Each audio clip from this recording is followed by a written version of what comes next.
Hello दोस्तों, इम्फान IAS PCS classes में आपका स्वागत है। आज हम लोग इस वीडियो में वर्तमान में जो रिसेंट इशू है, जो रूस और यूक्रेन के बीच का प्रमुख युद्ध का कारण है, उसी पर हम लोग पूरी पर चर्चा करेंगे। तो चलिए प्रारंभ करते हैं। रूस और यूक्रेन के बीच युद्ध का प्रमुख कारण। तो देखिए, यहाँ पे हम लोग देखते हैं कि रूस और यूक्रेन के बीच युद्ध का प्रमुख कारण है। तो उसके पहले हम लोग बात करें तो यूक्रेन जो है 1991 से पहले पूर्व सोवियत संघ अर्थात USSR का सदस्य था। USSR में लगभग 15 से अधिक, उसमें 15 के आसपास देश थे। तो 1991 में 26 दिसंबर 1991 में इसका USSR का विघटन हो गया। तो उसके विघटन के पश्चात जो देश अलग हुए हैं, आप उसको देख सकते हो। 1991 में जब USSR का विघटन हुआ तो उसमें रूस, Ukraine, Armenia, Azerbaijan, Belarus, Estonia, Georgia, Kazakhstan, Kyrgyzstan, Latvia, Lithuania, Moldova, Tajikistan, Turkmenistan और उज़्बेकिस्तान, ये मिलाकर 15 अलग अलग राष्ट्र बन गए। तो 1991 में जब ये USSR का विघटन हुआ, तभी से रूस के राष्ट्रपति या वर्तमान में या उस समय जो भी राष्ट्रपति थे और आज पुतिन को लेकर 1991 में सोवियत संघ के टूटने के बाद से रूस की शक्ति और प्रभाव के नुकसान से गहरी शिकायत है। यूक्रेन पहले सोवियत संघ का ही एक हिस्सा था, लेकिन उस 1991 में उसने अपनी स्वतंत्रता की घोषणा कर दी।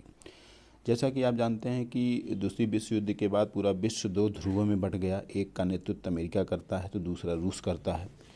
लेकिन वर्तमान में रूस के आसपास के जो क्षेत्र हैं, रूस के अगर पूरा ये मैप पे देखें तो ये रसिया है।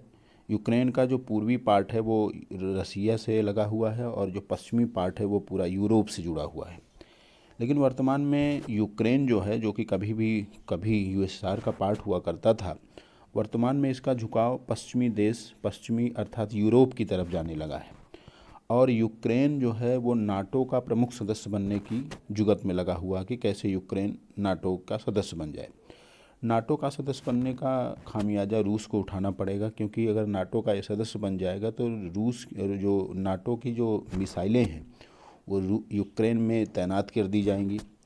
इससे रूस सामरिक दृष्टि से, आर्थिक दृष्टि से कमज़ोर हो जाएगा। तो इसीलिए रसिया ने हाल ही में, जो यूक्रेन ने नाटो का सदस्य बनने की घोषणा की, उसके कारण रसिया ने यूक्रेन पर आक्रमण कर दिया। तो ये कुछ तात्कालिक कारण है। रसिया ने जब यूक्रेन में आक्रमण किया तो सबसे पहले उसने दो क्षेत्र, जो डोनेस्क और लुहांस है, उसको एक स्वतंत्र राष्ट्र के रूप में मान्यता प्रदान भी कर दी है। और कुछ समय पहले 2014 के आसपास रसिया ने क्रीमिया पर भी आक्रमण कर उसे अपने कब्जे में ले लिया है, वो अपने क्षेत्र में मिला लिया, जो कि यूक्रेन का ही एक पार्ट था। तो ये पूरा इतिहास है। और ये पूरा USSR का विघटन जब 26 दिसंबर 1991 को, कहीं कहीं 25 दिसंबर मिलता है, तो इस घोषणा में सोवियत संघ के भूतपूर्व गणतंत्रों का स्वतंत्र मान लिया गया। विघटन के पूर्व वहाँ के मिखाइल गोर्बाचेव सोवियत संघ के राष्ट्रपति थे। तो विघटन जब हुआ तो उन्होंने अपने पद से त्याग दे दिया। और ये आप देख सकते हैं, जो ये 15 देश हैं, ये अलग अलग देशों में ये USSR टूट गया और उसके बाद ये अलग अलग देश के रूप में इनको मान्यता मिली।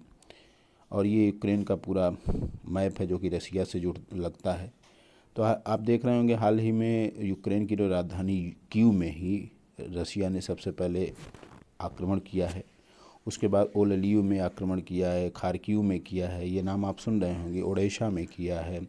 सबसे पहले तो लुहांस और डोनेस्क, डोनबास जिसे बोलते हैं, उस पर आक्रमण करके उसे स्वतंत्र राष्ट्र के रूप में मान्यता दे दिया। मारियापुल, क्रीमिया पर तो रसिया ने पहले ही हमला करके उसे अपने देश में मिला लिया है। तो अब हम लोग एक एक पॉइंट से समझते हैं कि क्यों रूस और यूक्रेन के बीच ये कारण युद्ध प्रारंभ हुआ है। तो देखिए, पहला पॉइंट है कि यूक्रेन की सीमा पश्चिम में यूरोप और पूर्व में रूस से जुड़ी हुई है। तो इसको हमने आपको दिखाया भी था कि यूक्रेन की जो पश्चिमी सीमा है वो यूरोप से और पूर्वी जो है रसिया से जुड़ी हुई है। और यूक्रेन कभी रसिया का ही पार्ट था, क्योंकि USSR का पार्ट था। 1991 में इसका विघटन हो गया। दूसरा पॉइंट है कि रूस और यूक्रेन के बीच तनाव नवंबर 2013 में तब शुरू हुआ जब यूक्रेन के तत्कालिक उस समय के राष्ट्रपति विक्टर यानुकोविच का कीव, जो कि यूक्रेन की राजधानी है, आपने देखा, तो कीव में विरोध शुरू हुआ, जबकि उन्हें रूस का समर्थन था। ये विक्टर यानुकोविच के जो विरोध कर रहे थे वो अमेरिका समर्थित थे, जबकि यानुकोविच को रूस का समर्थन प्राप्त था।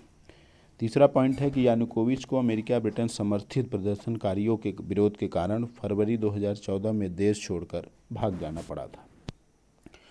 तो इससे खफा होकर रूस ने दक्षिणी यूक्रेन के क्रीमिया पर कब्जा कर लिया। तो आप देख सकते हैं कि ये यूक्रेन का जो दक्षिण क्रीमिया है, इससे खफा होकर रूस ने क्रीमिया पर कब्जा कर लिया था। यूक्रेन पर के छोड़ना पड़ा तो समर्थन दिया कि इसके बाद वहाँ के अलगाववादियों को समर्थन दिया। तो वहाँ के जो अलगाववादी थे, यूक्रेन में जो अलगाववादी थे, जो अलगाव चाहते थे, उसको रूस ने समर्थन दिया। इन अलगाववादियों ने पूरे यूक्रेन के बड़े हिस्से पर कब्जा कर लिया। तो यूक्रेन का जो पूर्वी हिस्सा है, आप देख सकते हो यहाँ पर, ये जो लुहांस, डोनेट्स्क, ये सब क्षेत्र यहाँ पर उन्होंने कब्जा कर लिया था। नेक्स्ट पॉइंट देखते हैं कि 2014 के बाद से रूस समर्थक अलगाववादी और यूक्रेन के सीमा के बीच डोनबास प्रांत में संघर्ष चल रहा था। तो आपने देखा जो लुहांस और डोनबास के वहाँ संघर्ष 2014 से ही चल रहा है। इससे पहले जब 1991 में यूक्रेन सोवियत संघ से अलग हुआ था, तब भी कई बार क्रीमिया को लेकर दोनों देशों में टकराव हुआ था। मतलब एक प्रमुख कारण ये भी था कि यूक्रेन और रसिया के बीच 1991 में जब यूक्रेन सोवियत संघ के अलग हुआ, तो क्रीमिया को लेकर भी कई बार विवाद हुआ, कई बार टकराव हुआ। और 2014 में आप जानते हैं क्रीमिया को रसिया ने अपने देश में मिला लिया था। इससे पहले जब 1991 में यूक्रेन सोवियत संघ का अलग हुआ था, तब भी बार क्रीमिया को लेकर विवाद हुआ। 2014 के बाद से रूस और यूक्रेन में लगातार तनाव और टकराव को रोकने व शांति कायम कराने के लिए पश्चिमी देशों, साथ में यूरोपीय जो कंट्रियाँ थी, उन्होंने बहुत प्रयास किया कि इनके बीच में जो विवाद है, जो तनाव है, जो टकराव है, उसको कैसे रोका जाए और कैसे शांति स्थापित किया जाए। इसके लिए फ्रांस और जर्मनी जैसे यूरोपीय देशों ने भी 2015 में बेलारूस की राजधानी मिन्स्क में दोनों देशों के बीच शांति और संघर्ष विराम को समझौता भी कराया था। लेकिन जो तात्कालिक कारण है रूस का यूक्रेन पर आक्रमण करने का, वो है यूक्रेन ने हाल ही में नाटो से करीबी और दोस्ती गांठना शुरू कर दिया था। क्योंकि यूक्रेन के नाटो से अच्छे रिश्ते हैं। 1949 में तत्कालीन सोवियत संघ से निपटने के लिए नाटो यानी नॉर्थ अटलांटिक ट्रीटी ऑर्गेनाइजेशन, जिसे हिंदी में उत्तरी अटलांटिक संधि संगठन बनाया गया था। ये पूरा जो ध्रुव था, जो दो ध्रुव में विश्व बटा हुआ था, तो ये इसका नेतृत्व अमेरिका करता है। और रसिया को ये चीज़ नागवार गुजरी है, क्योंकि वो नहीं चाहता है कि कोई भी उसके पड़ोसी देश नाटो का सदस्य बने। यूक्रेन की नाटो से करीबी रूस को नागवार गुजरने लगी, क्योंकि रूस यही चाहता है कि यूक्रेन नाटो का सदस्य न बने। क्योंकि रूस अगर रूस चाहता है कि यूक्रेन नाटो का सदस्य न बने, क्योंकि यूक्रेन अगर नाटो का सदस्य बन जाएगा तो नाटो की जो मिसाइलें हैं, जो तोपें हैं, वो यूक्रेन में व्यवस्थित हो जाएंगी, यहाँ पे रहेंगी। तो इससे कहीं ना कहीं रूस सामरिक या आर्थिक दृष्टि से कमज़ोर भी माना जाने लगेगा। तो उसके कारण ही रसिया ये चाहता है कि जो यूक्रेन है वो नाटो का सदस्य न बने। तो वर्तमान में जो तात्कालिक कारण है वो यही है। नेक्स्ट पॉइंट अगर हम देखें तो अमेरिका और ब्रिटेन समेत दुनिया के 30 देश नाटो के सदस्य हैं। तो कहा जाता है कि जो नाटो का सदस्य होता है, तो यदि उसमें कोई भी देश किसी तीसरे देश पर हमला करता है, तो नाटो के सभी सदस्य एकजुट होकर उसका मुकाबला करते हैं। और अगर यूक्रेन भी अगर नाटो का सदस्य बन जाएगा तो रूस के लिए समस्या क्रिएट हो जाएगी, क्योंकि उसकी बाउंड्री पर नाटो पहुंच जाएगा। रूस चाहता है कि नाटो अपना विस्तार न करे, मतलब वो उसके पड़ोसी देशों को अपने प्रभाव में या प्रभुत्व में न ले। राष्ट्रपति पुतिन इसी मांग को लेकर यूक्रेन और पश्चिमी देशों पर दबाव डाल रहे थे। राष्ट्रपति पुतिन यही चाहते हैं कि जो यूक्रेन है वो नाटो का सदस्य न बने, क्योंकि नाटो का सदस्य बनने से उसके आसपास के जो पड़ोसी देश हैं उस पर नाटो पूरी तरह अपना प्रभुत्व स्थापित कर लेगा। इससे रूस को कई प्रकार की समस्याओं का सामना करना पड़ेगा। लेकिन आखिरकार रूस और अमेरिका व अन्य देशों की पाबंदियों की परवाह किए बगैर हाल ही में 24 फरवरी 2022 को यूक्रेन पर हमला बोल दिया है।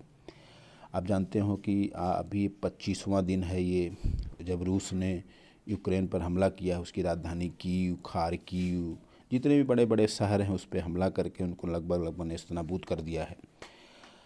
ये भी संभावना जताई जा रही है कि यदि नाटो ने रूस पर जवाबी कार्रवाई की, अभी तक नाटो जो है यूक्रेन के समर्थन में उसकी धरती पर तो नहीं आया है, लेकिन यह अंदेशा जताया जा रहा है कि अगर नाटो ने रूस पर जवाबी कार्रवाई कर दी तो यूरोप के अन्य देश भी इस जंग में कूद पड़ेंगे, क्योंकि नाटो का अपना नियम है कि अगर कोई तीसरा देश उस पर हमला करता है तो नाटो के सभी सदस्य एकजुट होकर उसका मुकाबला करते हैं।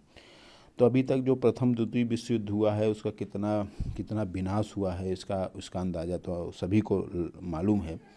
तो अगर ये नाटो भी इस रूस पर इस जवाबी कार्रवाई करेगा तो यूरोप के अन्य देश भी इस जंग में कूदेंगे और तीसरे विश्व युद्ध का खतरा भी बढ़ सकता है। तो ये पूरा मतलब वर्तमान में ये जो पूरा रीजन है, जो कारण है कि क्यों रूस ने यूक्रेन पर हमला किया, तो तात्कालिक कारण तो नाटो का सदस्य बनने से रोकना उसका उद्देश्य है। और ये पूरा देश जो यूएसएसआर पहले थे लेकिन वर्तमान में सब विघटित हो गए हैं। और ये यूक्रेन है, यूक्रेन की राजधानी कीव है। कीव में भी हमला हुआ, ओलवी में भी हुआ, खार्किव में भी है। तो उसके बड़े बड़े शहरों में हमला हुआ है और ये लगभग ये नेस्तनाबूद कर दिए गए हैं। तो आज हम लोगों ने इस वीडियो में रूस और यूक्रेन के बीच जो प्रमुख युद्ध का कारण था, जो रीजन था, उस पर हम लोगों ने पूरी परिचर्चा की। और अधिक वीडियो और अधिक जीएस को पढ़ने के लिए इम्फान आईएएस पीसीएस क्लासेस को लाइक कीजिए, शेयर कीजिए और सब्सक्राइब कीजिए। धन्यवाद।